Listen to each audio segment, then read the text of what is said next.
जामनेर शहरात आज अक्षय तृतीयेला बहुभाषिक ब्राह्मण संघाकडून भगवान परशुराम यांची जयंती मोठ्या उत्साहात साजरी करण्यात आली. जहागीरदार वाड्यासमोरील श्रीरामाच्या मंदिरापासून या मिरवणुकीला सुरुवात झाली. भगवान परशुराम यांच्या प्रतिमेचे पूजन भाजपचे नेते जलसंपदा मंत्री गिरीश भाऊ महाजन, जामनेर तालुका शिक्षण संस्थेचे सचिव जितेंद्र पाटील, नगरसेवक अतिश झालटे, माजी नगरसेवक दीपक तायडे यांचेसह बहुभाषिक ब्राह्मण सभेच्या सर्व पदाधिकाऱ्यांनी प्रतिमेचे पूजन केले.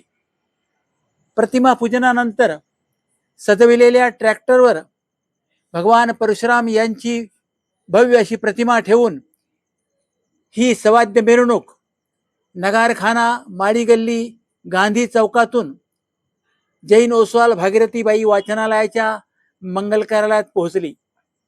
या ठिकाणी भगवान परशुराम यांच्या प्रतिमेचे पूजन करून श्री गणेश वंदना करण्यात आली.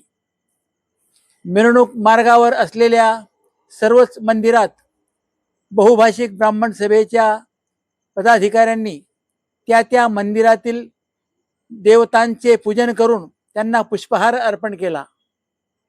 या मिरवणुकीत जामनेरसह परिसरातील सर्वच ब्राह्मण समाजातील सदस्य, गावातील प्रतिष्ठित नागरिक यांचेसह तरुण तरुणी मोठ्या संख्येने सहभागी झाले होते.